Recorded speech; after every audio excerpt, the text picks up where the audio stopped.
Kita kembali lagi, kita akan lanjutkan pembahasan kita mengenai bisnis analitik, khususnya mengenai konsep dasar statistik. Nah, kita masuk ke chapter 6, di mana kita akan membahas perbandingan antara dua buah populasi, dan yang akan kita bandingkan dari kedua populasi tersebut itu adalah mean-nya. Nah, berbeda dengan di bab 5, yang kita bandingkan itu adalah proporsinya ya. Namun di sini yang kita bandingkan itu adalah mean-nya. Nah, dengan kata lain, variabel explanatorinya itu masih sama, yaitu adalah variabel yang categorical. Namun variabel responnya sekarang bukan lagi variabel categorical seperti di bab 5, tapi adalah variabel ini, kuantitatif. Namun sama seperti di bab 5, nah variabel categoricalnya itu kita hanya membahas variabel categorical yang hanya ada dua kategori ya. Nah, slide setelah ini akan ada contoh-contohnya. Nah, berikut ini ada 3 contoh. Nah, contoh yang pertama, misalkan kita ingin membandingkan pengeluaran untuk memotong rambut dari grup 1 dan grup 2, di mana grup 1-nya itu adalah grup cowok ya, dan grup 2-nya itu adalah grup cewek ya. Jadi kita ingin membandingkan kedua grup ini gitu ya. Apakah ada perbedaan antara kedua grup ini atau sama aja gitu ya. Jadi yang dibandingkan itu adalah pengeluaran yang dibutuhkan per bulannya dalam memotong rambut ya.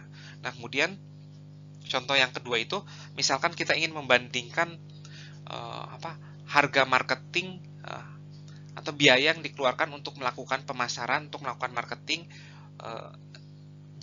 jika kita menggunakan TV sebagai medianya atau dengan menggunakan koran sebagai medianya gitu ya. Jadi ini ada grup 1 dan grup 2-nya. Dan kemudian contoh ketiga itu paling gampang di universitas, misalkan kita ingin membandingkan nilai mahasiswa nih gitu. Jadi ada dua grup mahasiswa gitu ya. Grup 1 dan grup 2. Nah, grup 1 itu kita kasih kelas seperti biasa tapi dengan video gitu. Nah, sementara grup 2 kita kasih kelas seperti biasa tapi tanpa video ya. Nah, terus kita akan membandingkan nilainya, apakah ada perbedaan di antara kedua grup tersebut ya.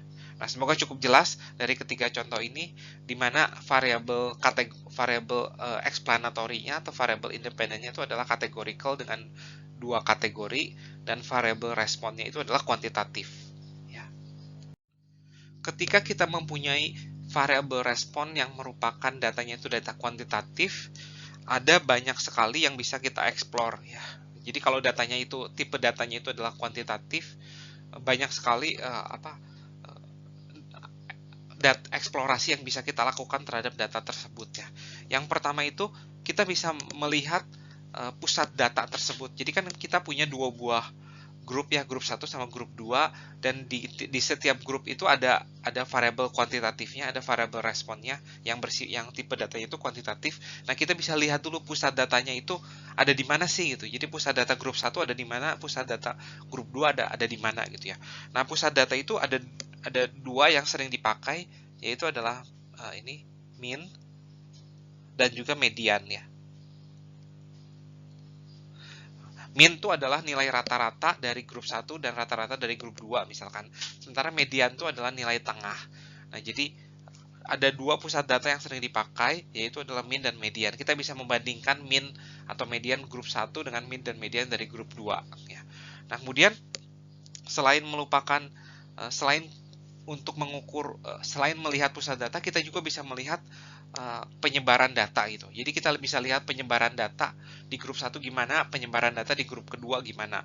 Nah, ukuran dari sebaran data seperti yang sudah pernah dibahas dulu, yaitu adalah standar deviasi. Jadi kita bisa melihat nih, di grup 1 sebaran datanya ada di mana, di grup 2 tuh sebaran datanya di mana. Apakah data 1 lebih menyebar atau data 2 lebih terpusat atau gimana gitu ya. Nah, itu ukuran yang pertama. Dan ada juga ukuran yang kedua, yaitu adalah ini, IQR. IQR itu adalah singkatan dari Inter-Quartile Range. Nah, cuman ukuran standar deviasi dengan ukuran IQR itu kurang lebih sama. Jadi semakin besar standar deviasi, semakin besar juga IQR ya. Semakin menyebar juga datanya. Ya, artinya itu semakin kecil standar deviasi, semakin berpusat data tersebut dan semakin kecil juga AQR-nya. Nah, kemudian eksplorasi data yang berikutnya itu adalah ini yang sering disebut juga dengan ini five number summary. Five number summary itu terdiri dari ini five ya, jadi ada 5 ukuran ya. Jadi ukuran yang pertama itu adalah minimumnya, dan ukuran yang pertama itu adalah first quartile-nya. Ukuran yang kedua itu adalah second quartile-nya. Ukuran ketiga itu adalah third quartile-nya. Dan ukuran keempat itu adalah max-nya. Nah, min adalah data terkecilnya itu berapa, max itu jelas adalah data terbesarnya itu berapa. Jadi kalau nilai ujian di suatu kelas, min itu adalah nilai yang paling kecil itu dapat berapa sih gitu. Yang paling kecil itu dapat berapa. Kalau max itu yang paling tinggi dapat berapa. Nah, kalau first quartile itu adalah data 25% data tuh ada di mana sih gitu. Jadi kalau datanya kita urutkan, terus kita cari tahu nih data ke 25% tuh ada di mana.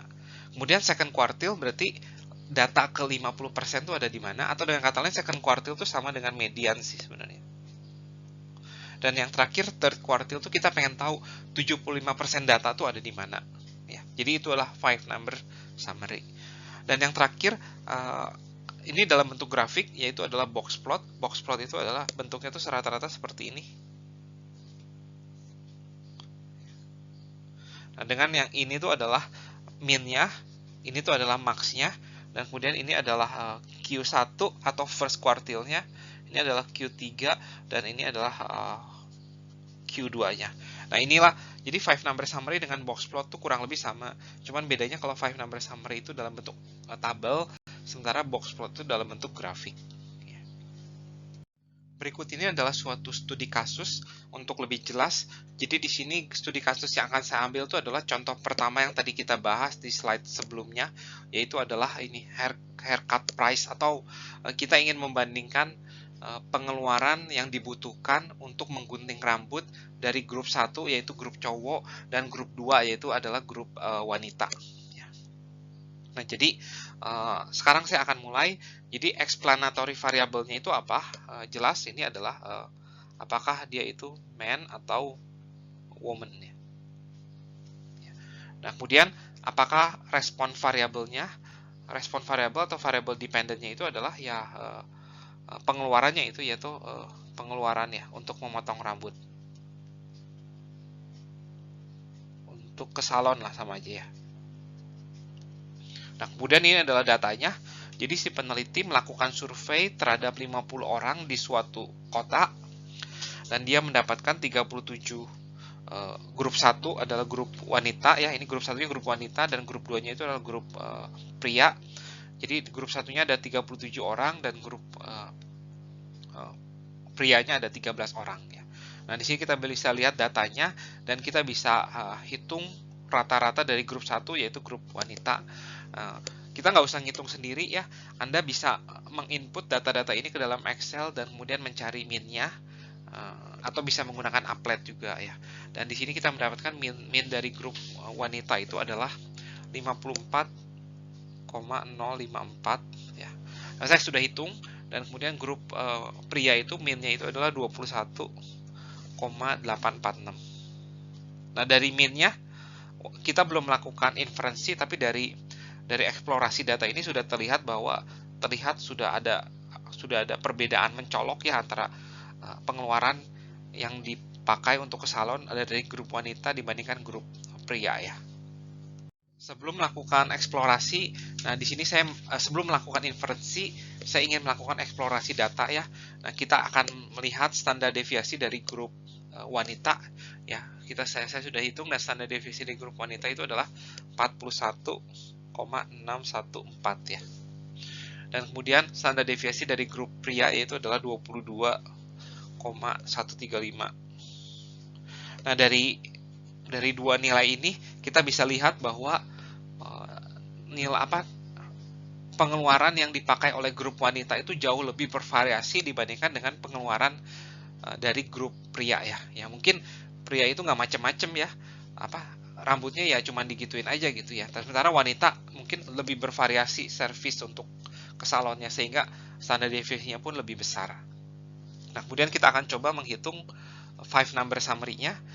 5 number summary dari grup 1 itu adalah, nah kita hitung dulu min dari setiap grup ya, nilai minimum dari setiap grup. Ya jelas nilai minimum dari setiap grup itu adalah 0 ya.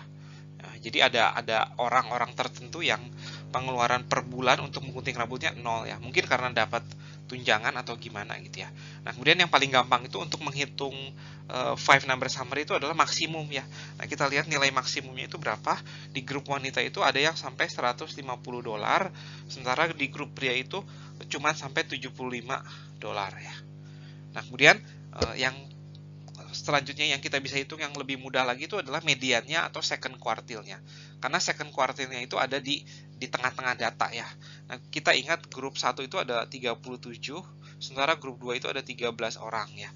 Nah, karena ada jumlahnya ganjil, berarti second quartile atau median itu adalah nilai di tengah-tengahnya gitu. Jadi 37 itu ada berarti tengah-tengahnya itu adalah data ke 39, data ke 19. Jadi tinggal kita cari nih, data ke 19 itu tuh berapa, yaitu adalah untuk grup wanita itu adalah 45 dan untuk grup pria itu adalah 20. Nah, kemudian setelah kita tahu tengah-tengahnya, berarti datanya itu seolah-olah terbagi dua ya. Data yang sebelum 45, data yang sesudah 45. Nah, data yang sebelum 45, tengah-tengahnya itu berapa? Nah, tengah-tengah dari data yang sebelum 45 itu adalah first quartile, yaitu adalah 22,5 kalau kita cari. Nah, sementara data yang untuk yang pria, data yang sebelum 20, tengah-tengahnya itu berapa? 7. Ya. Dan kemudian yang setelah 45, tengah-tengahnya itu berapa? Itu adalah third quartile ya, atau Q3, yaitu adalah 70. Dan yang kemudian untuk yang cowok, data third quartile-nya itu data tengah-tengah data di setelah data ke-20 itu berapa? Yaitu adalah 22,5. Nah, ini adalah 5 number summary untuk grup 1 dan grup 2 ya. Nah, di sini terlihat jelas sekali bahwa ada perbedaan mencolok nih. Jadi 25% data ya. Kita lihat nih, 25% data dari grup wanita itu di sini nih ya. Jadi sementara 75% data tuh di atas 22,5. Sementara untuk grup cowok 25% data ada di sini. 75% data, ada di bawah 22,5 dan hanya 25% data ada di atas 22,5. Ya. Jadi jelas ada perbedaan mencolok antara grup pria dan grup wanita dari segi 5 number summary. Kemudian kita bisa hitung IQR-nya. IQR itu adalah jarak antar kuartil, yaitu adalah kuartil 3 dikurangin kuartil, rumusnya itu adalah kuartil 3 dikurangin kuartil 1 ya. Kuartil 3-nya itu 70, kuartil 1-nya itu 22,5 ya. Jadi kalau kita kurangin, hasilnya itu adalah 47,5 untuk grup 1. Sementara untuk grup 2 itu 22,5 dikurangin 7, yaitu adalah 15,5. Dari interquartile range-nya juga terlihat bahwa grup kedua itu grup wanita itu lebih bervariasi ya. Dan yang terakhir itu jangkauan itu adalah maksimum kurang minimum.